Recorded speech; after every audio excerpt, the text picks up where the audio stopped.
Add scenes to a switch. Philips MasterConnect tutorial video. Different lighting configuration settings can be stored in scenes.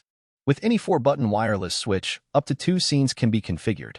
Choose Assign a scene at the end of the switch commissioning or select the device from the group overview.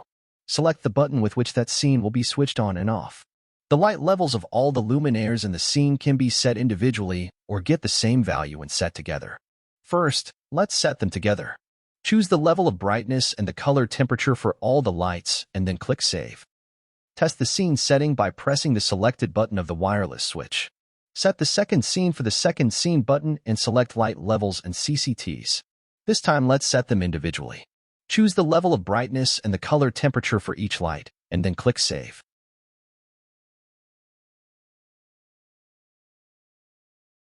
Test the scene setting by pressing the selected button of the wireless switch. Once all scenes have been configured and all light levels are as expected, tap Finish. You have successfully added scenes to the lights. Philips